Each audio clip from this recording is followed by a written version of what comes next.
The Boston Celtics' lethal mix of defense, superstar caliber shot creation, and depth makes them one of the greatest squads of this generation. Everyone raves about the Warriors' experience, but a top scoring option in my fellow Torontonian Andrew Wiggins is only in his second career playoff appearance, and the sixth man in Jordan Poole is making his postseason debut. Focal Golden State scoring options experiencing overwhelming playoff adversity for the first time. Conversely for Boston, Horford set the NBA record for playoff games before making the finals. Derek White scored 36 for the Spurs in Game 3 of the West quarterfinals back in 2019, and the core revolving around the Jays had made at least 3 conference finals appearances entering 2022's finals. You're about to see a breakdown on the backbone defensively in the Time Lord RW3, how Steph and Klay aren't getting enough help, the playmaking of Jason Tatum, and a prediction of what will happen in Game 4. Before continuing, only 12.2% of you watching right now are subscribed, so if you haven't already, please subscribe and hit the bell so you don't miss a single upload. Also, please drop a thumbs up. It takes a few seconds and makes a massive difference in YouTube's algorithm. You can follow me on Instagram and Twitter at DeepFlowHoops and I'll follow you back. Link is down below in the description for those 2 platforms. Robert Williams III gives Boston a valuable lob threat offensively, but more prominently, an intimidation factor from out on the perimeter through to the paint, guarding opponents on the other side of the court. Rob went through surgery on his torn left meniscus back in March and has been in and out of the lineup ever since, but he's battled through it to compete in all 3 games during 2022's finals, and he's been Boston's most valuable defensive force. The Warriors scored 49.2 points per game in the paint against Dallas in the conference finals. That sank to a playoff worst by far within a series, 30.7 paint points in the finals.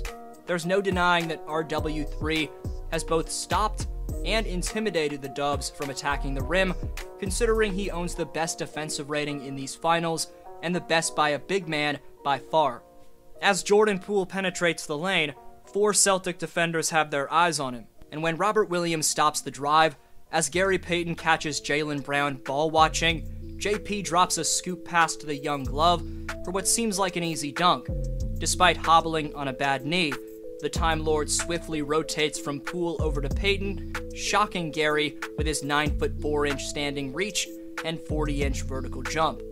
Hedging as the Celtics did all night on Warrior screen and rolls, here, Williams allows Pritchard to recover with his quick feet on the perimeter, flies back to pick up a streaking Wiggins, putting him in perfect position to stuff an ill-advised floater from Bjelica. Offensively, on multiple possessions around the basket, the athleticism and pure size from Rob proved to be unstoppable from the much smaller Draymond Green. Williams grabs an O board off his own miss right here and puts it back over Green. This poor reach from Draymond gets him out of position, and the speed and long strides from Rob do the rest. After receiving this lob from Brown, Rob smartly gathers to come down first, and then you get a taste of why the springiness of Williams is an issue for Green to bother. Back to Rob's bread and butter, as here, he gets the chase down block on Draymond. If there's one play though that any big man can learn from, it was this perfect hedge and recover in a pick and roll between Steph and Gary Payton, where Rob intelligently baits Curry into thinking Payton's open. Give credit to Tatum for giving great weak side help, and the constantly active hands from Time Lord gets him the deflection and clean steal. Before Green even catches this potential dime from Curry, he's thinking about finishing over the best rim protector in basketball and fumbles the pass. But the play that'll make every highlight reel is this drive from Curry, who seems to give himself enough space for a wide open floater with Rob sitting deep in the paint. But Robert sitting that far back is really just to bait Curry into going up. Steph does just that, and the once-in-a-lifetime ability to cover ground from the 6'9" athletic phenom in RW3 sends the runner flying out of bounds. As you can see, the combination of Boston's strategy to hedge and recover on those pick and rolls, mixed with the reach plus hops of Robert Williams III, makes things nightmarish for attackers. Speaking of intimidating defenders, while Curry's been outstanding throughout this series, when Steph's been defended by Smart so far in these finals, Marcus has forced him into 4 turnovers and held him to just 12 points in 3 games on 36% shooting from the floor. The Splash Brothers revolutionized the game of basketball in the 2010s decade and continue to be spectacular in the confines of an NBA Finals. But two of the greatest three-point marksmen we've ever seen aren't getting nearly enough help right now. Specifically, Steph's not getting the proper support, as the Warriors' offensive rating these finals of 116.8 with Steph on the floor would rank number 1 this season, while their 91.5 mark with Steph on the bench would rank worst in the last 50 seasons according to StatMuse. Speaking of having top value, Boston's speedy point guard off the bench in 8 Mile Peyton Pritchard shockingly has the highest plus-minus of any player in these finals. If you'd have to pick a real MVP, you could make the case for Jaylen Brown, who I gave some praise to in yesterday's upload. Go watch that after this. But despite struggling with his efficiency, after the 12-point outing in Game 1, Jason Tatum's bounced back with 28 points in Game 2 and 26 points to go along with 9 assists in Game 3.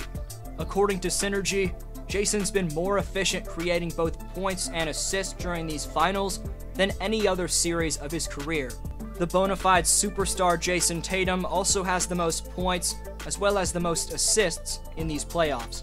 Even more impressively, JT has now scored the 3rd most playoff points of all time before turning the age of 25, only behind LeBron James and Kobe Bryant.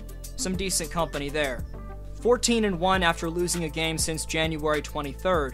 The leadership and shot creation from not just mainly Tatum, but Jaylen Brown, who can act as the number 1 guy, seamlessly gives this Ime Udoka coach ball club the ability to go back to the drawing board and bounce back. Having said that, Boston can't play with their food here. Expect Draymond Green to play a lot better, and Wiggins and Poole to play more motivated in Game 4.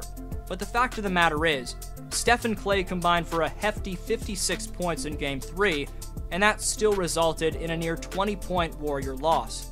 This series could be over in 5, but I'm expecting Golden State to get one more. I have Boston closing this out in 6. What's your Game 4 prediction and why? Best answer down below in the comments gets next video shoutout. Top 5 commenters by June 21st receive free NBA merchandise this summer, so leave your take on today's question to compete in Community Speaks. Today's Speaks winner is Thierry, who says, while he only got 8 points and 10 rebounds, Rob Williams III is definitely the unsung hero of the game. Time Lord had 3 steals and 4 blocks to show his elite defense. He had the highest plus-minus and the best offensive and defensive rating for C's players that played more than 20 minutes tonight. He's one of the best traditional centers in the league right now, and I wish more people were noticing his contributions to the Celtics team trying to make a championship run. Appreciate every answer. I hope you have a great one. D-Flow signing off.